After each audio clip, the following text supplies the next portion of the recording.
Bueno, buenas tardes a todos. Antes que nada, agradecer a Xavier y su campus del césped por haberme propuesto preparar esta charla. Como os ha comentado él, cuando me lo propuso, le comenté, y me lo estuve mirando un poco, le comenté que quizá la mejor manera de plantear este tema sería que yo hiciera una introducción más global a nivel de, de cómo esta tecnología o esta metodología está afectando, pero que había la parte de lo que es el uso en C4, pues que buscáramos un especialista, porque es una parte que es muy específica y bueno, y ahora cuando os haga la exposición entenderéis más el porqué. Venga, la presentación la he estructurado de la manera siguiente. Haremos unas definiciones y ahora hablaremos de los usos. Luego veremos el concepto de radiación y cómo afecta con el tema de los colorantes y pigmentos. Iremos a ver las composiciones y formulaciones y consideraciones prácticas, que siempre es lo más interesante, y unas recomendaciones. A ver, insistir, he intentado coger un poco de foco y hacer un tipo de presentación que nos permita avanzar o analizar el porqué del uso de estas herramientas, dado que la industria actualmente pues, está siguiendo pues, bueno, sus intereses y, por tanto, unas estrategias de presentar productos donde no siempre está muy claro si lo que utilizamos son pigmentos, colorantes o pinturas.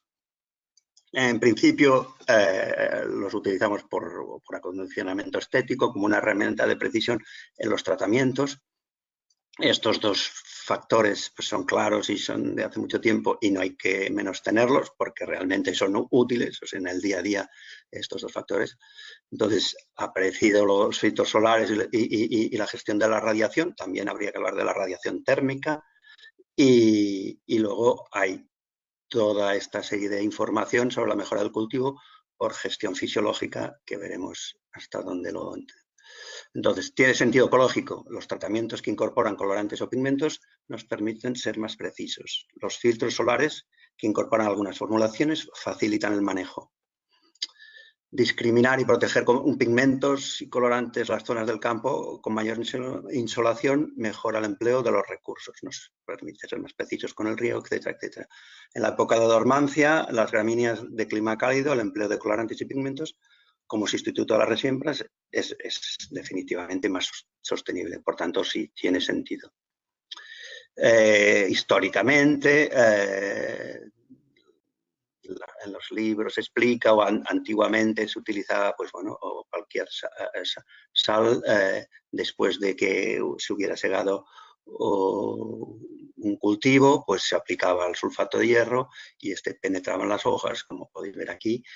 Posteriormente se ha empezado a aplicar colorantes y finalmente otro tipo de pinturas que no son colorantes penetrantes, sino que son pinturas, por tanto, sólidas y quedan en superficie de lo que sería la hoja.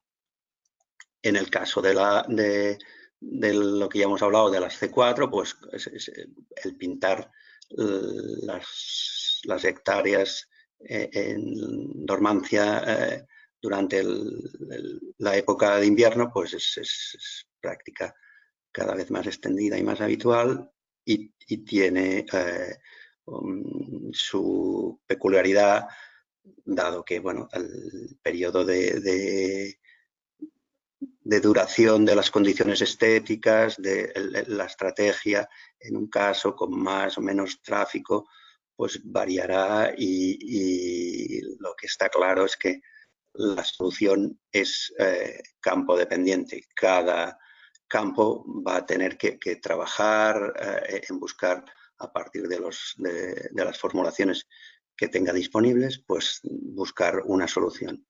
Los pros, en el caso de las C4, se mejora el uso de la energía y del agua al no tener que hacer la germinación del cultivo sustitutivo. No se alteran las condiciones de juego, se elimina la competencia de dos tipos de cultivo, lo cual debilita el cultivo que está en latencia, el C4 que está parado. Simplificamos los tratamientos de herbicidas y reducimos los costes. Por contra, pues hay que ajustarlo en cada tipo de condiciones y de cultivo, ya lo veremos, pero esto es fundamental, evaluar in situ los productos disponibles en cada mercado. Aquí decir que, por ejemplo, en ciertos países pues hay servicios a la carta, o sea, una vez conoces tus condiciones, pues hay empresas que formulan a la carta un tipo de pintura o colorante adecuada para tus necesidades. Y hay un plan de contingencia contra la abrasión. Las zonas donde más circulación y demás, pues tendrán que tener una atención especial, y luego en algunas formulaciones hay ciertos problemas de contaminación. En épocas de crecimiento, tanto las C3 como las C4 las utilizamos bueno, como herramienta estética. Esto sería un cultivo de arundinacia mal abonada y sencillamente se ha tintado, y aquí estamos en una reparación, en unos greens que se han perdido. En el caso de el empleo, habrá lo que conseguiremos será una mejor uniformidad estética, las aplicaciones más precisas que ya hemos comentado, los efectos fisiológicos que veremos hasta qué punto, tanto respecto a la radiación de ultravioleta e infrarrojos, y las mejoras fisiológicas en cuanto a fotorrespiración, estrés oxidativo, etc. Ahora iremos paso a paso. Respecto a herramienta antiestrés, acondicionadora, fisiológico, pues desde mi punto de vista hay que tener prudencia, porque de esta serie de fuentes de estrés de nuestros cultivos, como sería el exceso de sales, pues bueno, las temperaturas extremas sí que pueden ser útiles. Estas herramientas, en el caso del exceso de agua o anaerobiosis y tal, igual no tendría nada que ver con la radiación solar, pues tenemos una cierta capacidad de interacción. En cuanto a la contaminación, estrés mecánico y demás, y déficit nutricional, pues estas herramientas no sirven para nada. En cuanto al estrés hídrico, pues entonces, como vemos, de todo un tipo de estreses o condiciones de situaciones de incondicional el manejo, pues en algunos casos este tipo de productos pueden ser útiles. Lo que es evidente que hay una respuesta a la temperatura foliar y en tanto sean las C4, las plantas C4 como las C3. La diferencia entre C4 y C3 la recordamos, que es que la eficiencia de las plantas C4 y las características que conocemos, las más significativas respecto a lo que a nosotros nos interesa, es que una C3 respecto a una C4, una Grosti respecto a una Bermuda, es mucho menos eficiente en cuanto al uso del agua. Las C3 utilizan mucho más agua que las C4, y por otro lado el rango de trabajo, las condiciones de fotosíntesis óptimas para una C3 es de 15 a 25 grados, mientras que las C4 pues tienen un metabolismo que les permite trabajar a temperaturas mucho más altas. Bueno, entonces las C4 que tendrían este patrón de crecimiento anual, hemos de pensar que a nivel global de toda la biota, pues en cuanto a las gramíneas solo es un 1%, tendríamos que utilizaríamos esta herramienta pues en las épocas de dormancia, o sea, en nuestro caso, en nuestra latitud y demás, pues al principio y al final del año. En las C3, que son mucho más abundantes y son plantas adaptadas a una climatología fría, son muy abundantes, pero entonces tienen otro patrón de crecimiento en nuestras latitudes, y entonces, bueno, tienen lo que será el estrés en la parte central del año. Entonces, en el caso de las C4, si utilizamos como patrón de crecimiento la temperatura y utilizamos estos modelos de crecimiento potencial y demás y tal, pues tendríamos un patrón de este estilo, y en el caso de las C3, pues lo que tendríamos serían 2 puntas de crecimiento más asociadas con las temperaturas adecuadas y luego el estrés estival. Vamos a lo práctico. ¿Por qué es importante C3 y 4 o cold season o plantas de ambiente frío o ambiente caluroso? Pues porque sencillamente las características y las descripciones en los productos nos indican concentraciones y demás para un caso y para el otro. En este otro producto también lo indican, pero aquí los ingredientes, pues bueno, pone que es una solución pigmentada patentada. Luego deben seguir las dosis recomendadas, pero ya he dicho que es fundamental probarlo en las condiciones específicas de cada campo. En una etiqueta que no voy a revelar cuál es y demás, pero bueno, podemos leer que el producto mejora la coloración, gestiona de manera selectiva la radiación, mejora la fotosíntesis, reduce el estrés oxidativo y genera inducción de mecanismos de defensa a la planta, da seguridad en el césped en verano y efectos de salud para la planta en etiquetas. Como vemos, pues son muy optimistas. Este otro producto, aquí tenemos detallado las composiciones, luego hablaremos de las composiciones, pero las composiciones aquí lo único que indica son los filtros solares y luego el resto, el 60% del resto, y no lo detalla. En esta otra etiqueta habla de uso seguro, que sube la temperatura y no da nada más. Otra etiqueta, redundando lo mismo, mejora la calidad y salud del césped, densidad, mejora del césped, disminución del uso del agua, disminución. Después de leer esta etiqueta te dan ganas de decir, pues deme más, porque esto es estupendo.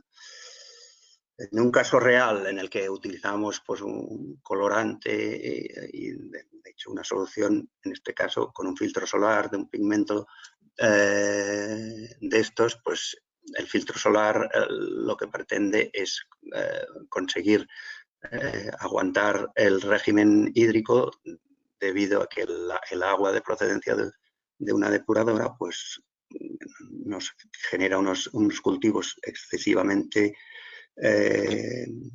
densos y como vemos en la zona del antegrino de alrededor del green, pues el cultivo adyacente pues presenta clorosis. En el caso del cultivo del green, pues el green lo pintamos.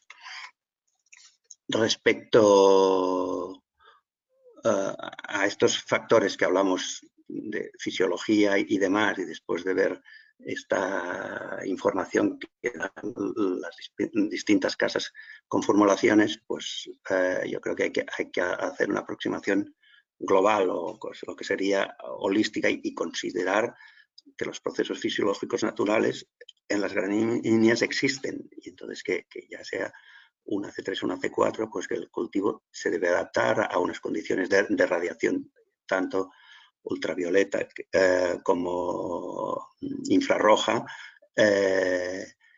y que hay que ser conscientes de qué proporción de la planta tratada, qué periodo de tratamiento hay, y que luego que todo esto es un conjunto homeostático. Los conceptos de fotoinhibición o de punto de compensación, en este caso tenemos la gráfica donde sale la respuesta de la respiración en la planta respecto a la fotosíntesis y el punto de compensación que va creciendo y por tanto va aumentando cuando aumenta la temperatura. Pues hemos de pensar que si afectamos la temperatura, pues todo esto va a tener un cierto efecto, pero que esto no está desligado de la fotoinhibición, que será cuando tenemos unas insolaciones muy altas, pues que, bueno, que sencillamente la fotosíntesis, la planta en conjunto se protege y deje de funcionar. Insistir, las C4 en este sentido fisiológicamente no sería el caso y no tendrían mayor problema, mientras que las C3 sí. vuelvo a decir, una planta tratada es esto en el campo, y esta otra, que es una publicación reciente, esto ya sería experimental. Entonces, a pesar de lo que hemos visto, el tratamiento de la planta pues es parcial. Y entonces hay que ser un poco críticos y prudentes con lo que son los procesos y ciclos, la afectación de los ciclos fisiológicos.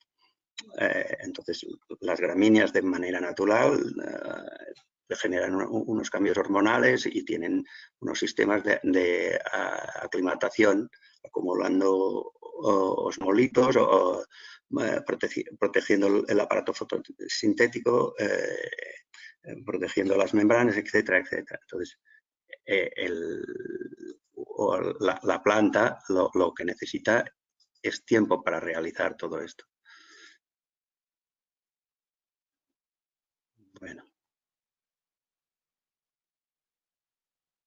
Bueno, entonces, en cuanto a las alternativas metabólicas y las respuestas moduladas, estamos hablando del estrés oxidativo que se generaría en las células fruto de un desequilibrio fisiológico, que en este gráfico, pues para resumir y sin querer entrar y no hablar de fisiología, sino de si tiene sentido o no sentido utilizar estas herramientas. Pues tendríamos una vía inmediata que sería la interacción entre el cloroplasto, el peroxisoma y la mitocondria del estrés oxidativo que tendríamos en el exterior de la planta, y por otro lado, pues una reacción más progresiva, que es una activación de unas señales que activan unos genes y entonces se generan vías metabólicas alternativas, etcétera, etcétera. Con esto lo que quiero decir es que las plantas tienen mecanismos para soportar esto. Este tipo de situaciones, cuando tratamos, y hay evidencia científica al respecto, cuando tratamos con peróxido, con agua oxigenada a las gramíneas, pues las gramíneas se adaptan y modifican su metabolismo y son menos eficientes, pero toleran el estrés oxidativo y se, por decirlo de alguna manera, se adaptan a las condiciones de estrés oxidativo. En el caso, esto es experimentos con agua oxigenada. Venga, una de las fuentes de radiación sería la temperatura. Aquí tenemos ejemplos de distintos campos experimentales. Este sería en Paradise Valley y demás. En época de invierno, la diferencia, la barra sería la temperatura de 8 o 9 grados del testigo y el punto sería de la zona no tratada y la otra sería de la zona tratada. Entonces vemos que hay distintas combinaciones de distintos productos generan un incremento de temperatura en condiciones ya más de primavera, con temperaturas ya de 25 grados y demás. Aquí la barra pequeñita lo que nos indica es para este tipo de combinaciones de productos, pues que se incrementan 4 o 5 grados de temperatura, y luego hay otras que incluso pues, se enfrían más. Este tipo de experimentos es lo que luego veremos respecto a las T4. Y finalmente en las C3, en el agrostis, pues bueno, aquí insistir, la temperatura que ocurre cuando refrigeramos con un dosel o unas copas de nuestros greens. Si hay ventilación o no hay ventilación, pues la diferencia de temperatura a que se llega es, bueno, en este caso estamos rayando los 10 grados. Entonces, esto no tiene nada que ver con los pigmentos, pero en este sentido hemos de decir que, con respecto a la temperatura, las fórmulas pueden incidir en la gestión de la temperatura. En el caso de la C4, pues sirve para la activación del cultivo, implica cuestiones prácticas, en tanto que la pintura y los tintes, como veremos, composiciones, pues condicionarán la longevidad del tratamiento. En el caso de las C3 es mucho más determinante y peligroso. Hemos dicho que la agrostis, las plantas C3 en general, son mucho más sensibles a los temas de temperatura, y entonces ciertas formulaciones pues tienen atributos que son antagónicos, que sencillamente pues sirven para dar más color, pero a la vez generan más temperatura. Entonces, la clave son las dosis. En general, la solución será ser muy estrictos con las dosis. Entonces, cuestiones prácticas a tener en cuenta. La persistencia, el tinte disuelto penetra. La pintura sería una lámina superficial y este está por encima. El tipo de color lo ajustaremos a un Pantone, que es el código que tenemos para definir un color, como luego veremos, y entonces podemos ajustar a un Pantone determinado, un cultivo determinado, pero luego está la evolución, la fotodegradación y la variación, la viración hacia el lado, pues es el principal problema. Entonces, en cuanto a gestión térmica, cuando nos interese aumentar la temperatura, pues incorporaremos partículas que absorben radiación y esto nos ayudará a subir la temperatura. Por otro lado, ciertas formulaciones muy densas, con mucha viscosidad, pues entonces requieren de aplicaciones pues con CO2 y con aire comprimido, con metodologías que normalmente no están al abasto.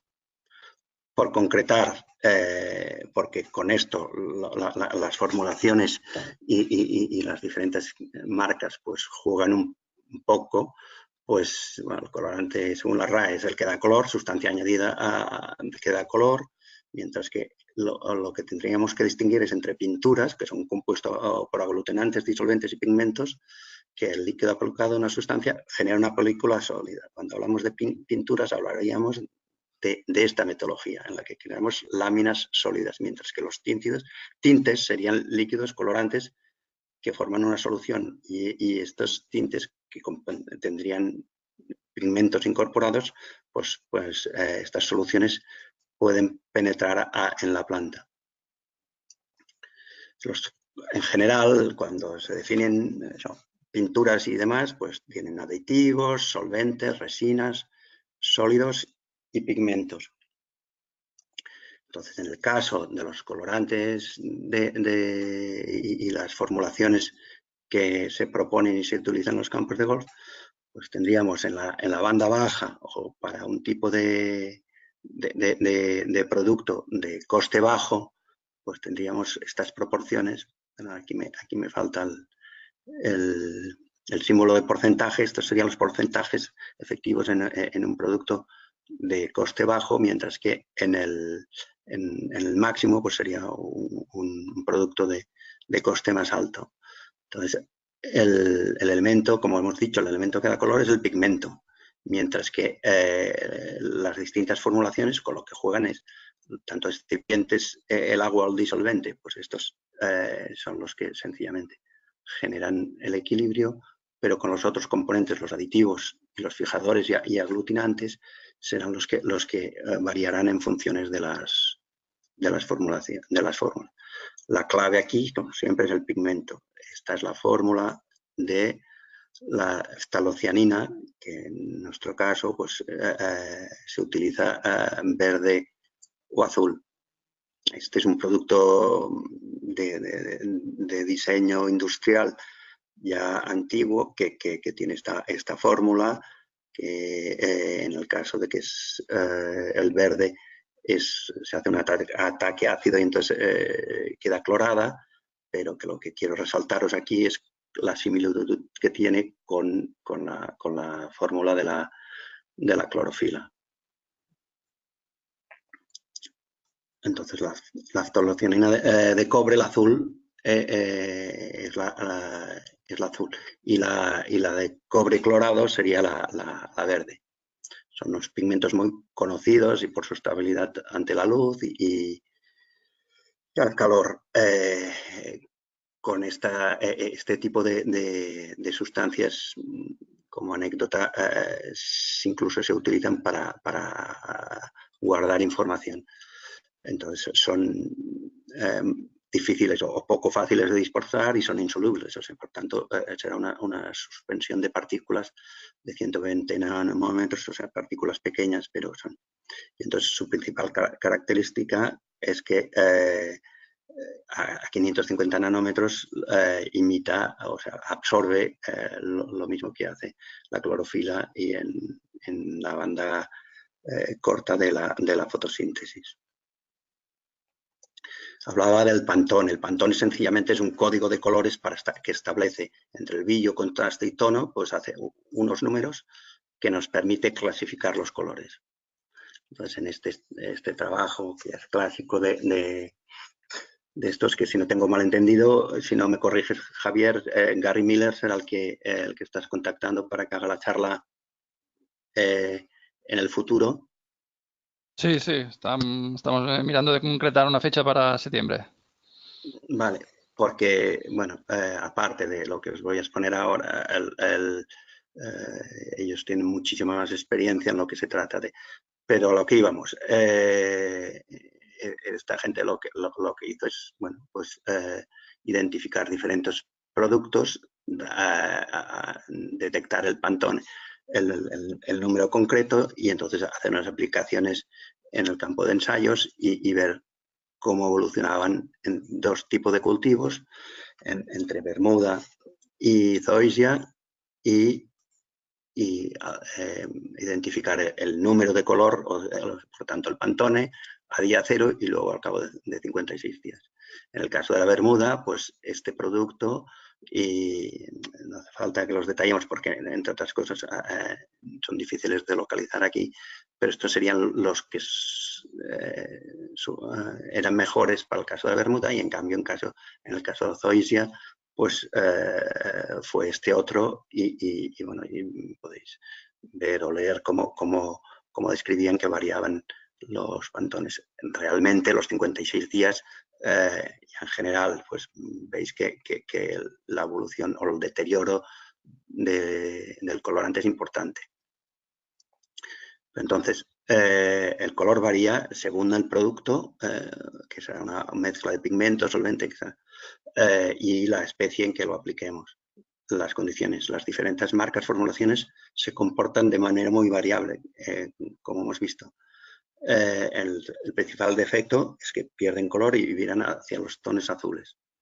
Las fórmulas que producen mejores resultados para un cultivo no son en absoluto las que para otro. Las dosis y, por tanto, el coste se refleja contra más dosis, el color se mantiene mejor. ¿Vale? Y un color adecuado no garantiza el progresivo deterioro. Es decir, si nosotros queremos un color determinado y ese color determinado, igual la longevidad es mucho menor que en caso de otro color menos óptimo, pero que tendrá mejor longevidad. Y evidentemente, pues hay que probar, porque hay diferencias muy significativas entre unos productos y otros. Bueno, si hablamos de la radiación incidente global, como es conocido en la Tierra, pues está compuesta por los infrarrojos, la longitud más larga, el espectro visible, y luego el ultravioleta. Dentro del ultravioleta, pues la parte C es la que se queda captada por el ozono, y es la B, la parte de la ultravioleta, la más energética, la que es más problemática. Cuantitativamente, la ultravioleta es un 7%, mientras que el espectro visible y el infrarrojo proporciones similares. Respecto a la radiación, es importante tener claro que una cosa es, en este caso sería la línea de color rojo, la irradiancia solar externa, y luego cómo la interceptan, y por tanto la que nos ocuparía o llegaría sería la amarilla, porque existe y principalmente estamos hablando del ozono en el ultravioleta, pero en general de las nubes, ¿no? Este sería el balance total, pues entran 341 vatios metro cuadrado, llegan a la atmósfera y de estos pues vuelven 112 en forma de radiación y luego en forma de calor o en forma o radiación de longitud más larga, estos 239 que si los sumamos, este balance teóricamente da cero. Recordar que el 5% es lo que incidimos en el campo y de este 5% pues lo que se utiliza pues es un 1% para la fotosíntesis. Entonces hay que tener en cuenta la trayectoria diaria de la distancia del Sol a la Tierra. Estos factores son los que nos harán cambiar el patrón y sin querer entrar mucho, y la extinción atmosférica, sin querer entrar los ángulos de incidencia y demás, sin querer entrar en detalle, sencillamente la radiación varía. Hay que ser conscientes que la radiación varía.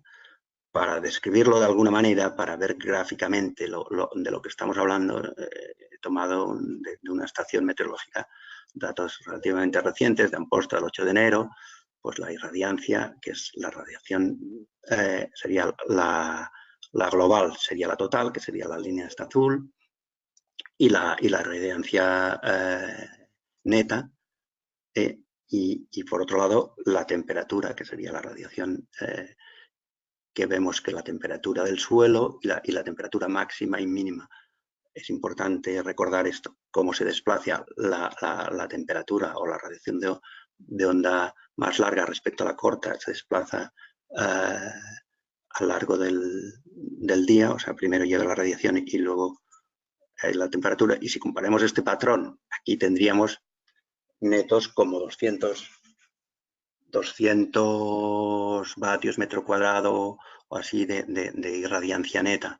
En cambio, en mayo, pues tendríamos netos pues unos 500 de irradiancia neta. ¿Veis el patrón en mayo, que las temperaturas pues del aire pues bueno están en torno a los 23 aquí en Amposta y demás grados, mientras que en el suelo, fijaros que en el suelo ya nos vamos de escala y nos vamos hacia los 30 grados y hay más diferencia entre el suelo y el aire, evidentemente en mayo, y evidentemente muchísima más radiación. Aquí este patrón cogí este día porque sencillamente había nubes y fijaros cómo es importante y significativo.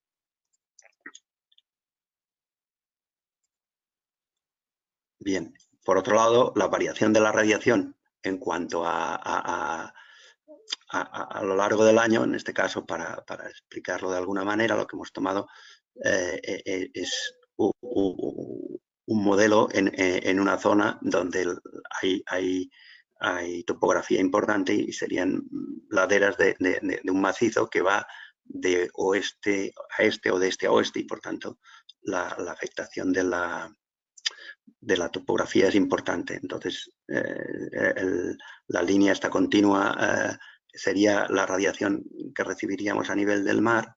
Esto es un modelo, mientras que lo otro eran datos, esto es teórico. Y aquí, o estimado, y aquí en marzo tendríamos la Umbría en azul y el histograma de la Solana en naranja. Vemos como en marzo hay más radiación solar en la montaña que en el mar, y que la varianza, es decir, la diferencia entre la Umbría y la Solana, pues es prácticamente el doble una en el otro, mientras que en el centro del año es muy similar y el patrón vuelve a repetirse en septiembre o sea, en otoño. Y como la radiación en montaña, en zonas de Solana, pues que no es despreciable. Con todo ello, pues bueno, hay una variación. Otra manera de explicarlo sería coger estas representaciones de la península de Amet para la radiación global. Esto serían kilovatios metro cuadrado día en marzo, abril y mayo, y después, en los siguientes meses, pues sería mayo, junio, julio y agosto. Entonces, cómo varía significativamente. Bueno, esta radiación respecto a, insistir, la problemática es la ultravioleta, luego tenemos la visible y luego tenemos los pigmentos naturales de las plantas, como en la banda más baja hemos dicho que la phthalocianina lo que hace es absorber en este rango de aquí. Bueno, estos sistemas de pigmentos que tienen las plantas pues se adaptan a esta radiación, al exceso de radiación, y la planta, si le damos tiempo, se adapta a esto. Estos son los pigmentos naturales con dos índices diferentes. No me voy a esta básicamente la he puesto porque siempre da que pensar, ver cómo reacciona la naturaleza respecto a la radiación. Esto sería, en el caso del mar, sería clorofila directamente, mientras que en el caso del terrestre sería un índice de vegetación y demás, pero vemos cómo las zonas pigmentadas, bueno, tiene su historia donde hay más y menos. Y este detalle, en el caso del campo de golf, pues este sería el campo de golf de Playa de Pals, que está a la orientación este-oeste, y entonces esto sería un vuelo en dron el mes de febrero, donde los taludes del campo que miran hacia sur, dentro de la área que se analizó, pues como podéis ver, pues estos taludes, pues que son los que están en azul, son los que tienen mayor actividad y por tanto mayor radiación. Bueno. Opa.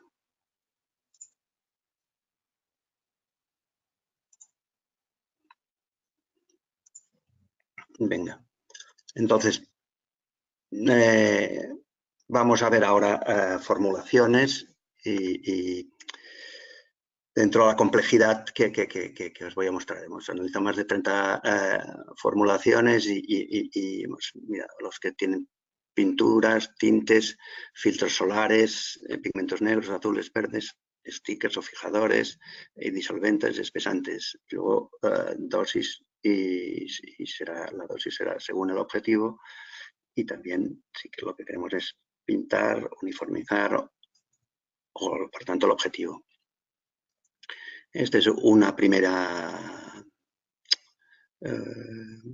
formulación de un producto en el que se nos cuenta que hay un 30% de óxido de titanio, que es un filtro solar, y un 9% de óxido de zinc, y el otro 60% ingredientes inertes. Y con esto y un bizcocho nos vemos a las 8. Es decir, que esta información es la que quieren dar y como legalmente lo pueden hacer, pues obtienes esta información.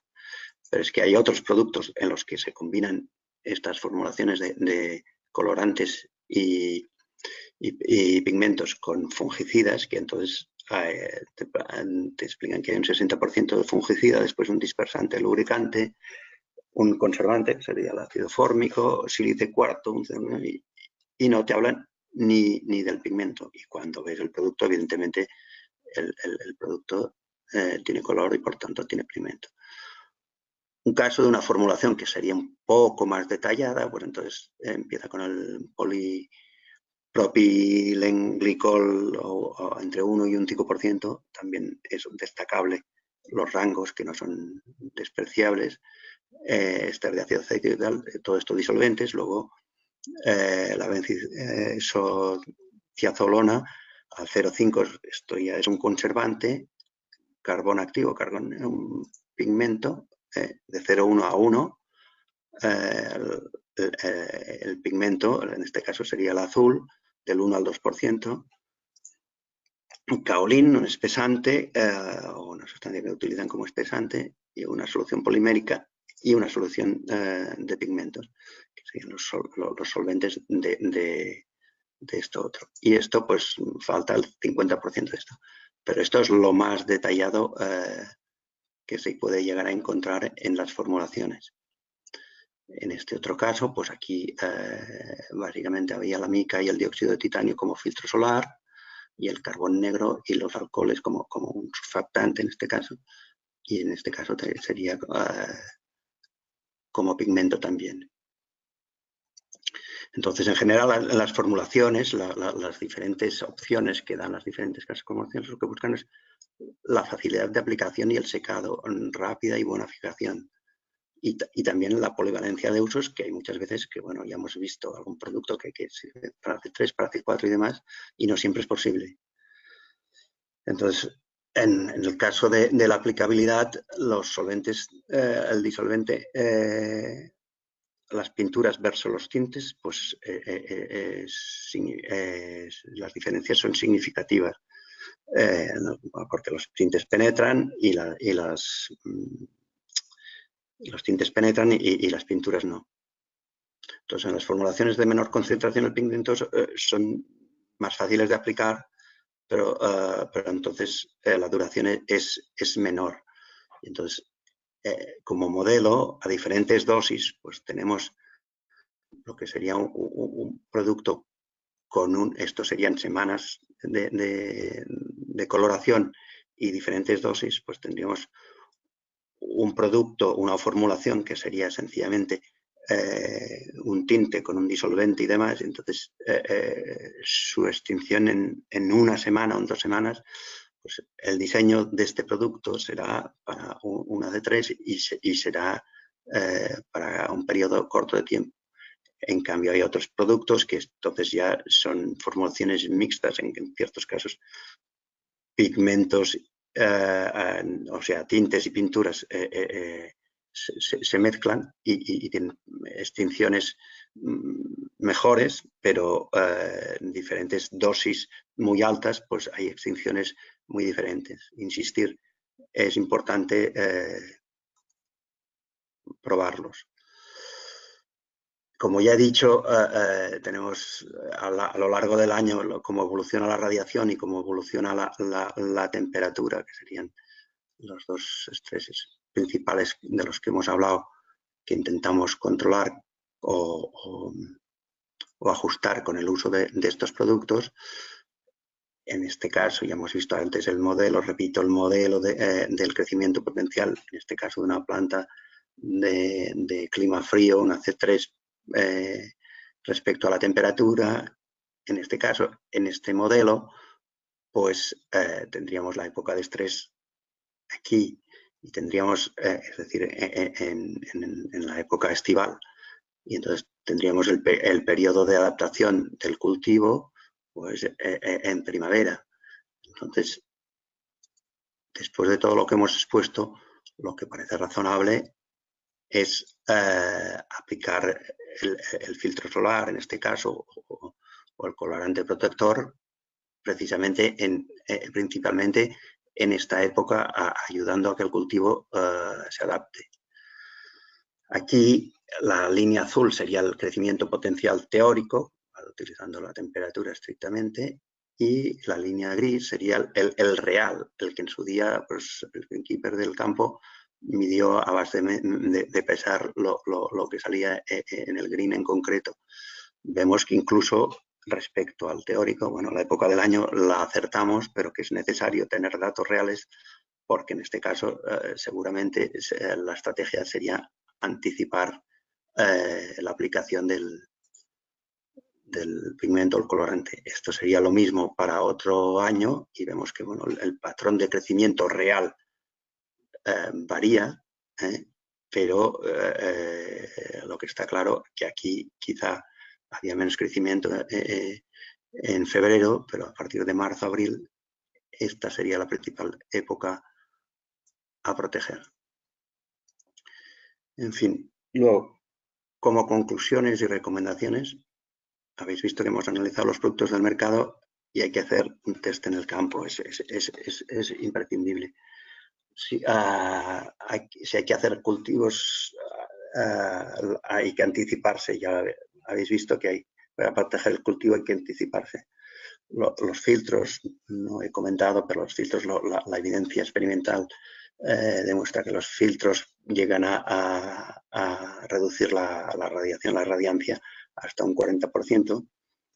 Y también, por otro lado, os he expuesto lo que se supone que estos productos deben controlar, pero que existen datos científicos y artículos que no son concluyentes y que son contradictorios en cuanto a las ventajas fisiológicas más sofisticadas, tipo protección respecto al estrés oxidativo y demás historias que hemos comentado.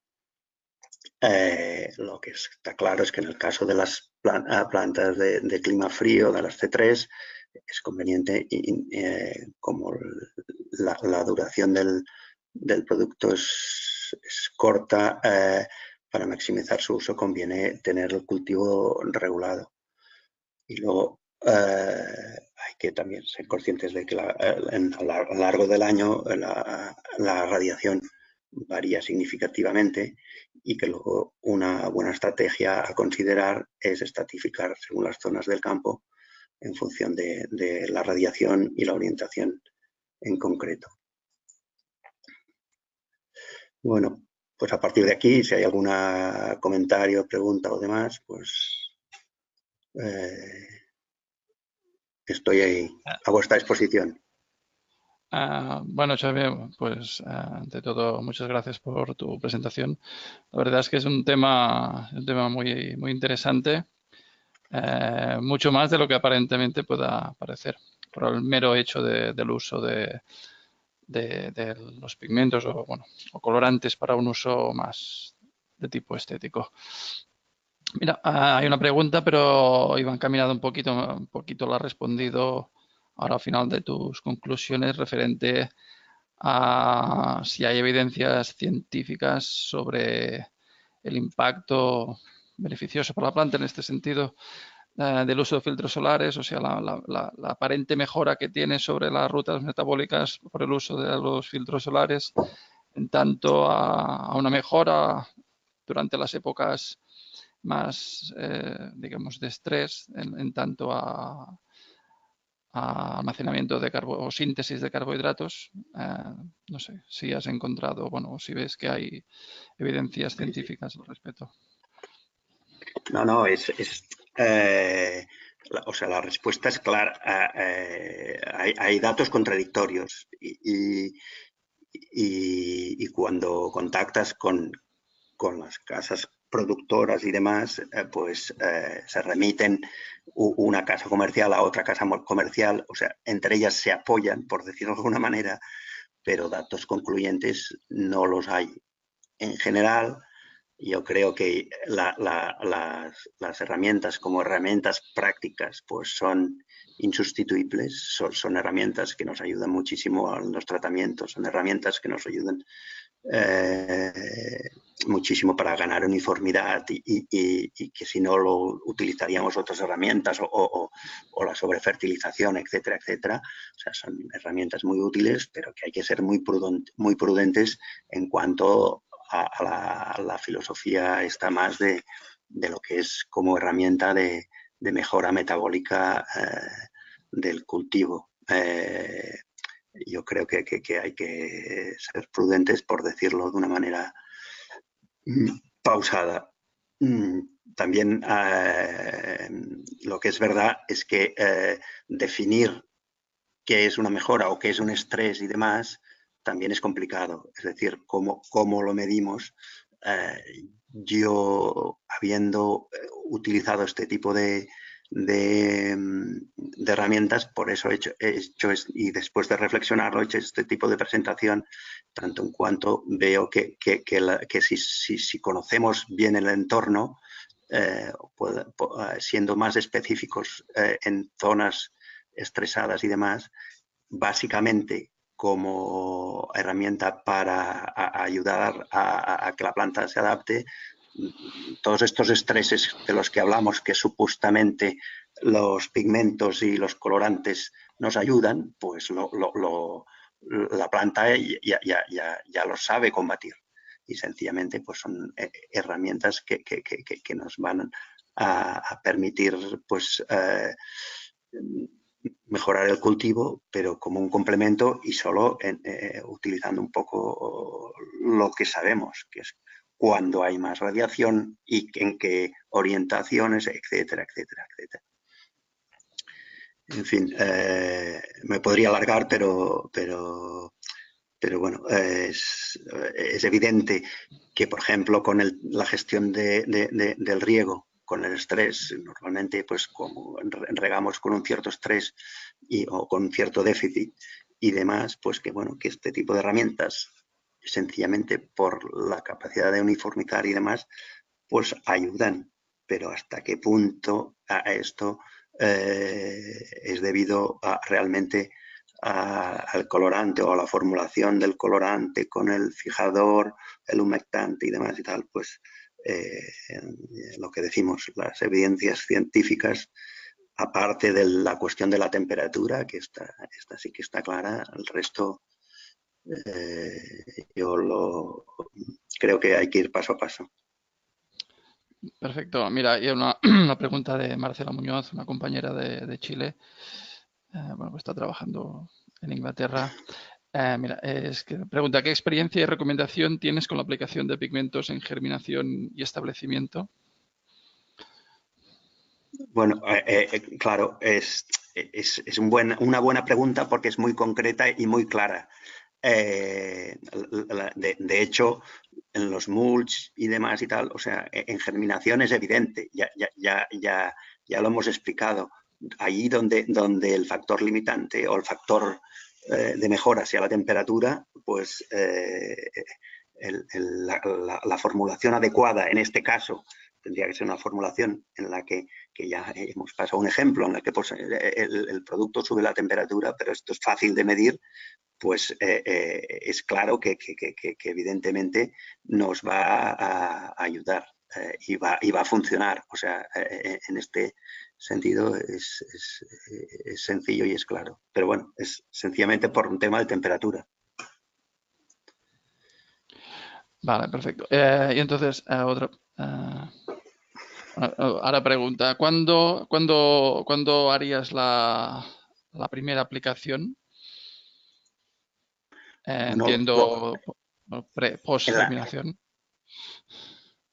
claro, lo que haría es hacerla antes de la germinación, porque lo que vas a conseguir, pero luego, claro, con las plántulas, una vez ha germinado el cultivo, eh, vuelvo a decir, otra de las cosas que hay que reflexionar es realmente qué proporción de la planta impactas y demás, o sea, y por tanto, una vez está germinado, lo veo bueno, de una utilidad relativa.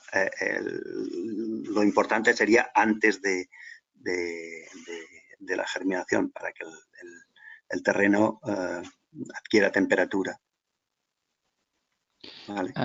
Vale, perfecto. Mira, entonces, ¿en qué sentido afecta la elección de un producto con mayor o menor proporción de pigmento en tanto la degradación del producto, si la pérdida del producto en la hoja está influenciada por la frecuencia de siega y el riego y la fotodegradación? No, en el caso de C3, o sea, en época de crecimiento y demás y tal, en el caso de C3, la degradación del producto es que no va a existir porque lo vas a segar antes. Por tanto, lo primero a considerar es eso.